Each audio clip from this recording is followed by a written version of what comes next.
তো মোটামুটি এই তোর 8টা ধর্ম আছে সেকেন্ড চ্যাপ্টারটা, এই 8টা ধর্ম হলেই তোর হয়ে যাবে। ইন্টিগ্রেশনে তোর তেমন কিছু বাকি নেই, প্রায় শেষের পথে। চ্যাপ্টার সহজ, ধর্মগুলো আরো বেশি সহজ। এই 8টা ধর্ম দেখ, এর ব্যাখ্যাগুলো এক এক করে দেখ। প্রথম ধর্ম বলছে যদি ইন্টিগ্রেশনের লিমিট সেম থাকে, প্রথম ধর্ম বলছে তো যদি ইন্টিগ্রেশনের লিমিট সেম থাকে তাহলে একই অপেক্ষকের আলাদা আলাদা চলরাশির একই অপেক্ষকের ইন্টিগ্রেশনের মান সমান হবে। যদি ইন্টিগ্রেশনের লিমিট সেম থাকে তাহলে একটা অপেক্ষক সে আলাদা আলাদা চলরাশি দিয়ে যদি তাকে প্রকাশ করা হয়, ওই সেম লিমিটের মধ্যে তার ইন্টিগ্রেশন করলে তার ভ্যালু সমান আসবে। ধরে নে এফ অফ এক্স একটা অপেক্ষক, এফ অফ এক্স সমান সমান এক্স স্কোয়ার প্লাস 1। একই টাইপের ওই অপেক্ষকটা যদি পি দিয়ে রিপ্লেস করা হয় তাহলে এফ অফ পি সমান সমান কি পাবে, পি স্কোয়ার প্লাস 1। যদি জেড দিয়ে রিপ্লেস করা হয় তাহলে এফ অফ জেড সমান সমান জেড স্কোয়ার প্লাস 1 পাবে। তো বলছে কি ইন্টিগ্রেশনের লিমিটটা যদি ফিক্সড থাকে, আপার লিমিট আর লোয়ার লিমিট যদি সেম থাকে, তাহলে চলরাশির যত পরিবর্তন হোক না কেন ওই জাতীয় ইন্টিগ্রেশনগুলো মান সমান। কারণ কি রে, এক্স স্কোয়ার প্লাস 1 এই যদি তুই ইন্টিগ্রেশন করিস কি পাবি, এক্স স্কোয়ারের ইন্টিগ্রেশন এক্স কিউব বাই 3 আর 1 এর ইন্টিগ্রেশন কত পাবি, এক্স। একইভাবে p square by p square plus 1 এর p cube by 3 plus p. Limit তো এ আর বি, অ্যান্সার কোথায় চলে যাবে, এ আর বিতে অ্যান্সার চলে যাবে। তাহলে কি বলছে, ইন্টিগ্রেশনের লিমিট যদি ফিক্সড থাকে, একই চলরাশি একই অপেক্ষক আলাদা আলাদা আলাদা চলরাশির একই অপেক্ষকের ইন্টিগ্রেশনের ভ্যালু সমান হবে। ইন্টিগ্রেশন ধরে নে এফ অফ এক্স ডিএক্স, এটা সমান সমান ফাই অফ এক্স। আর একই সঙ্গে আরেকটা জিনিস ধরে নে integration F of Z DZ, এটা সমান সমান ফাই অফ জেড। কারণ এক্স এর ইন্টিগ্রেশন এফ অফ এক্স এর ইন্টিগ্রেশন অ্যান্সার কি এক্স দিয়েই আসবে। একইভাবে জেড এর ইন্টিগ্রেশন যা চলরাশি তোর জেড যদি অনির্দিষ্ট সমাকলন করি কি আসবে, জেড দিয়েই আসবে। এইবার নির্দিষ্ট সমাকলনের মৌলিক উপপাদ্য কাজে লাগা। প্রথম ইন্টিগ্রেশন কি বলছে রে, ইন্টিগ্রেশন এ থেকে b f of x dx, a থেকে b f of x dx এটা সমান সমান কি ধরে নেওয়া হয়েছে, ফাই অফ এক্স। তাহলে যদি তার রেজাল্ট ফাই অফ এক্স হয় তাহলে তার আপার লিমিট আর লোয়ার লিমিট আসবে। লোয়ার লিমিট কত এ, আপার লিমিট কত বি। নির্দিষ্ট সমাকলনের মৌলিক উপপাদ্য কি বলে, ইন্টিগ্রেশন লিমিট চলে গেলে upper limit minus lower limit হয়। তাহলে ফাই অফ এক্স যার upper limit a lower limit b, এই আপার লিমিট বি লোয়ার লিমিটে ইন্টিগ্রেশন এ থেকে b f of x dx এর ভ্যালু কত আসবে, phi b minus phi a. Similarly তুই এফ অফ জেড যা ছিল, এফ অফ জেড এর ইন্টিগ্রেশনটা কর, ইন্টিগ্রেশন কত আসছে, অনির্দিষ্ট সমাকলন ফাই অফ জেড আসছে ধরে নেওয়া হয়েছে। যদি ফাই অফ জেড আসুক তার লিমিটটা বসা, সেই এর ক্ষেত্রে কি হবে, একইভাবে upper limit minus lower limit কোথায় বসবে, চলরাশির জায়গায়। তাহলে phi of b minus phi of a, তাহলে দুটো ভ্যালু সেম। তাহলে প্রথম ধর্ম কি বলছে, যদি লিমিট ফিক্স থাকে তাহলে একই অপেক্ষক যা আলাদা আলাদা চলরাশি দিয়ে যদি প্রকাশ করা হয় সেম লিমিটের মধ্যে তার ইন্টিগ্রেশনের ভ্যালু সমান। এ থেকে বি এর মধ্যে এফ এক্স এর ইন্টিগ্রেশন যা হবে, এ থেকে বি এর মধ্যে এফ অফ জেড এর ইন্টিগ্রেশন তাই হবে। এ থেকে বি এর মধ্যে এফ অফ এক্স এর ইন্টিগ্রেশন যা হবে, এ থেকে বি এর মধ্যে এফ অফ জেড এর ইন্টিগ্রেশন তাই হবে।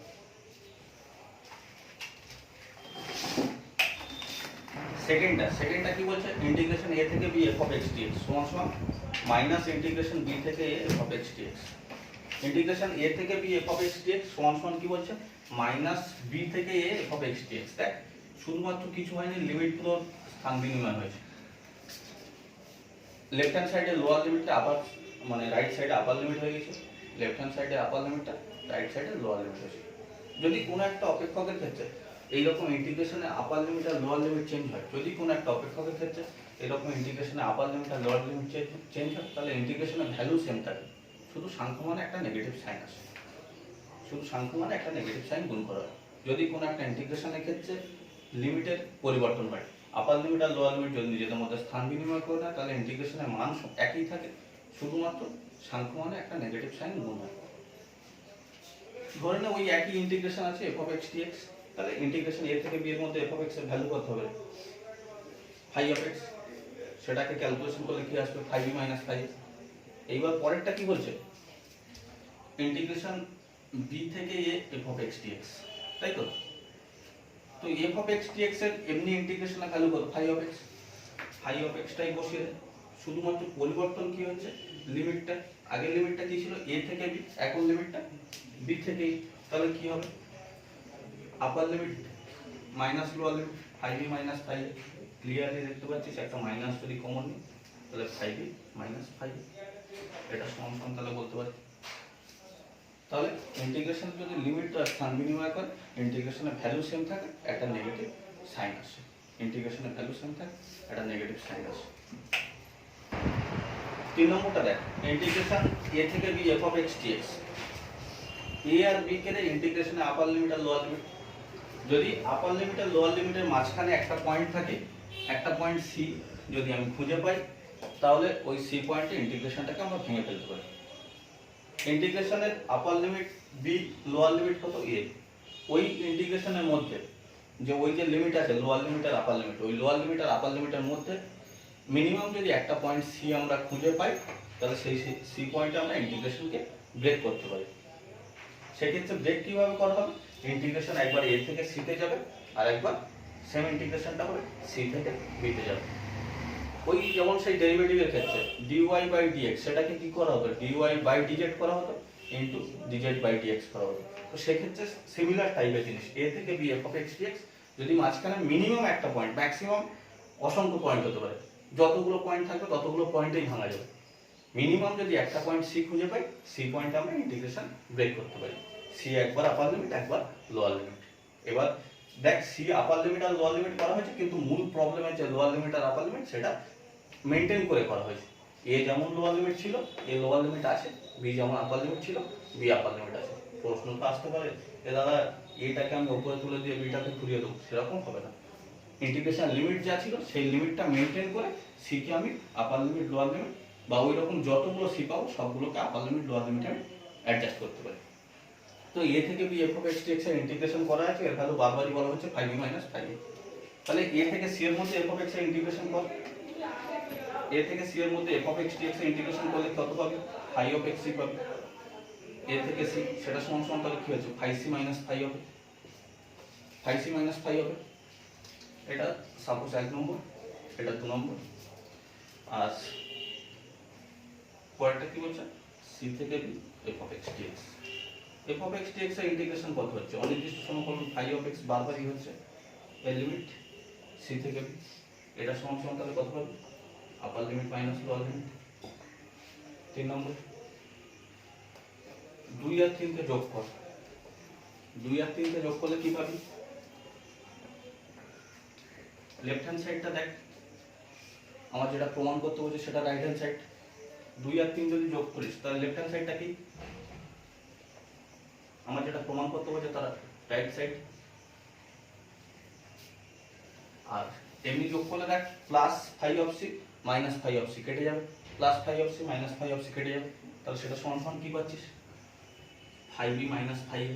5b minus 5a car value, integration a থেকে b f of x dx এর ভ্যালু, তাহলে ইন্টিগ্রেশন a থেকে b f of x dx এর ভ্যালু 5b মাইনাস 5a। তাহলে কি বলছে মাঝখানে যদি একটা পয়েন্ট c খুঁজে পাই তাহলে c পয়েন্টে ইন্টিগ্রেশন ব্রেক করবে, কিন্তু ইন্টিগ্রেশনের মূল ইন্টিগ্রেশনের যে লিমিট ছিল সেই লিমিটটা মেনটেন থাকবে, মানে লোয়ার লিমিট a ছিল লোয়ার লিমিট a থাকবে, আপার লিমিট b ছিল আপার লিমিট b থাকবে। এবার মাঝখানে c কে একবার আপার লিমিট হিসেবে ব্যবহার করবো একবার লোয়ার লিমিট হিসেবে ব্যবহার করবো। এবার যদি একটা পয়েন্ট c না থেকে অনেকগুলো পয়েন্ট থাকতো তাহলে সেক্ষেত্রে কি করতাম, ধরে নে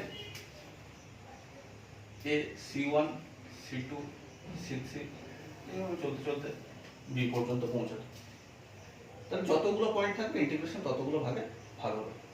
কার ইন্টিগ্রেশন করছিলাম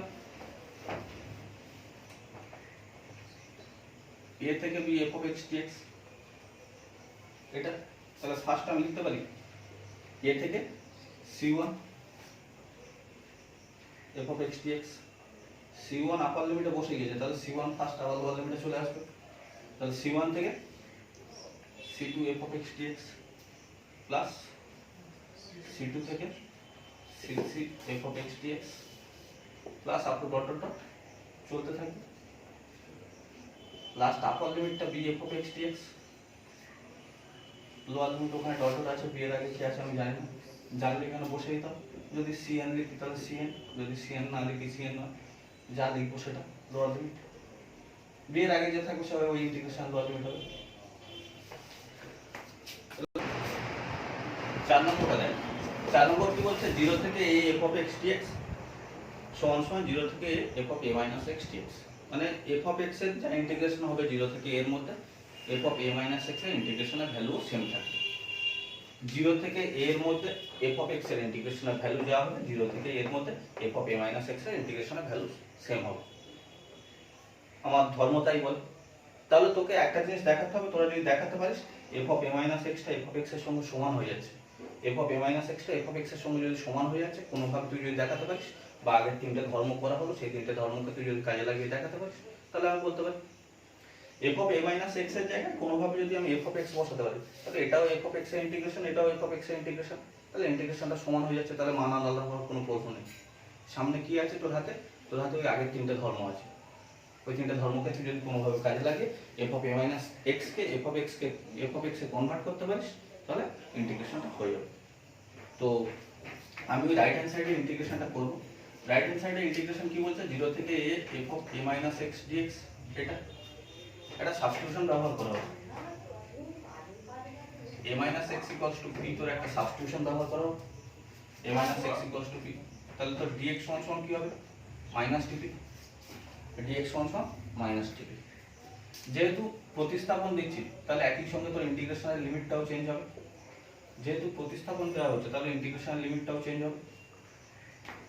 ইন্টিগ্রেশনের মূল ইন্টিগ্রেশন যেটা তার লিমিট কি ছিল রে?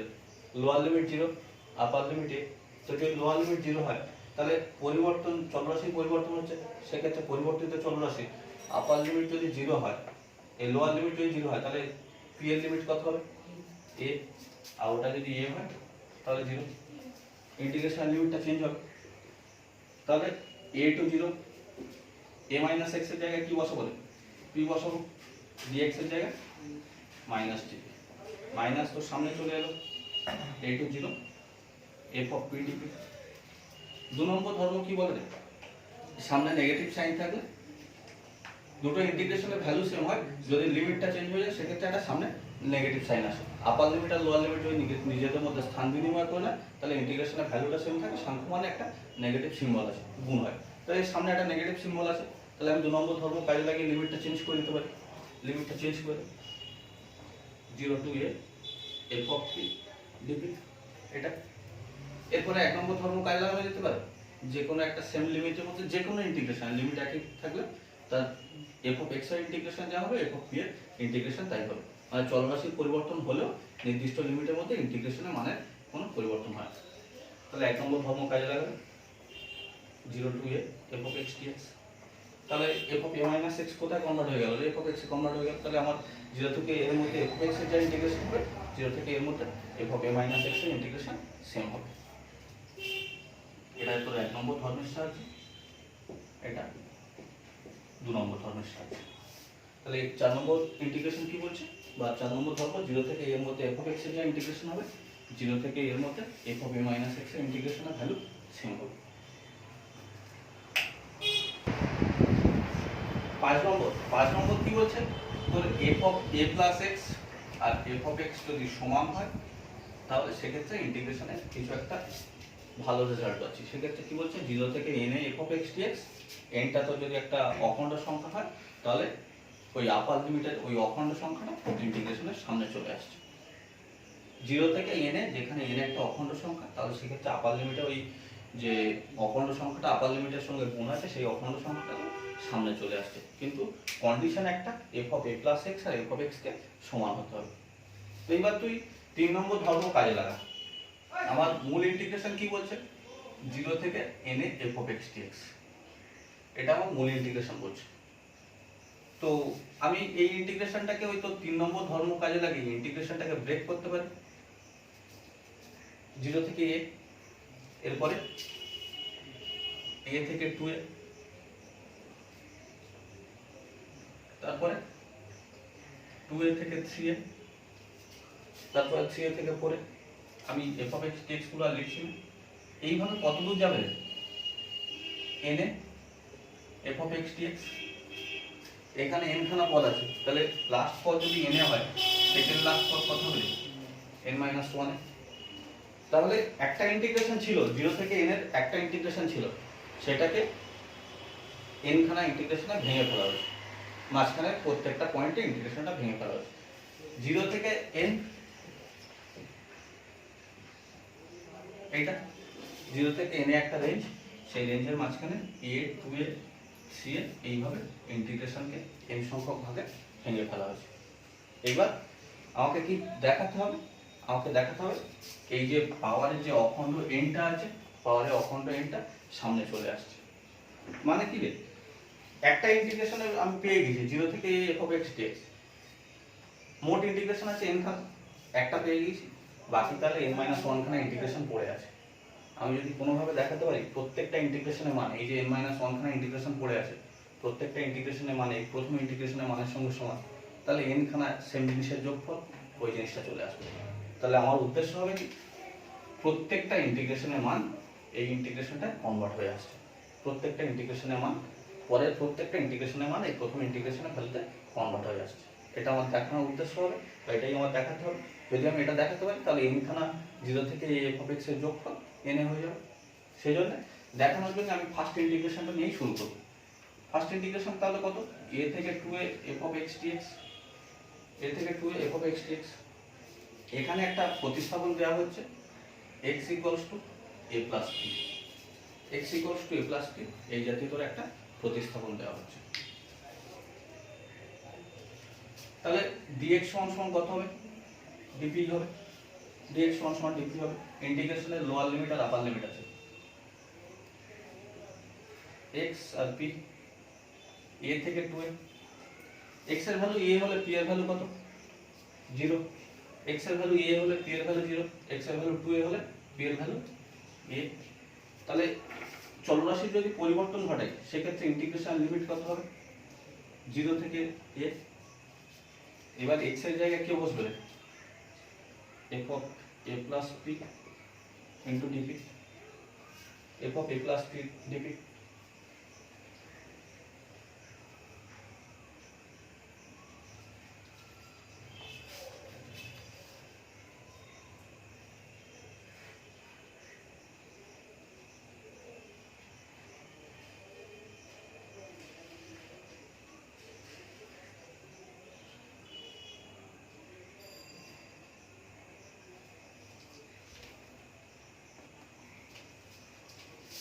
ওহ, তোর তো কন্ডিশন বলে দেওয়া আছে a plus x R f of x সমান, তাহলে তোর a plus p এর জায়গায় আমি তো বসিয়ে দিতে পারি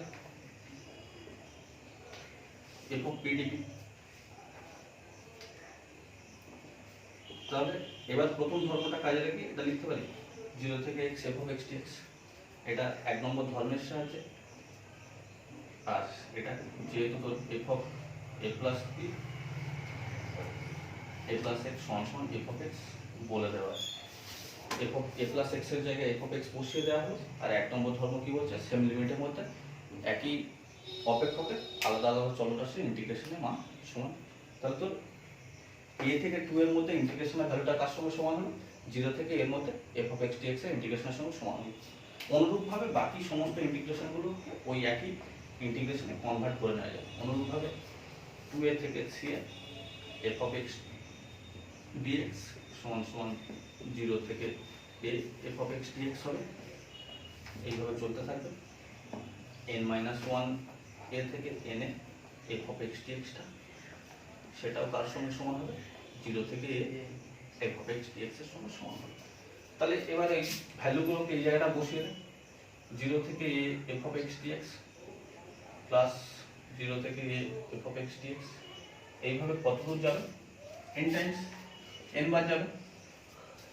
একটা জিনিস n বার প্লেন যোগ করা হচ্ছে, তাহলে n 0 to a f of x dx। তাহলে 5 নম্বর ইন্টিগ্রেশন কি বলছে, একটা ইম্পর্টেন্ট বৈশিষ্ট্য, যদি f of a plus x সমান সমান f of x হয়, যদি f of a plus x সমান সমান f of x হয়, তাহলে 0 থেকে n এর মধ্যে f of x dx এর যা ইন্টিগ্রেশন হবে সেক্ষেত্রে ওই আপার লিমিটের সঙ্গে যে অখণ্ড সংখ্যাটা গুণ থাকবে সেই অখণ্ড সংখ্যাটা ইন্টিগ্রেশনের সামনে চলে আসে, বা 0 থেকে এর মধ্যে সেই অখণ্ড সংখ্যা বা ইন্টিগ্রেশনটা করলে যে রেজাল্টটা আসবে 0 থেকে n এর মধ্যে ইন্টিগ্রেশনকে করলে সেই একই রেজাল্ট আসবে।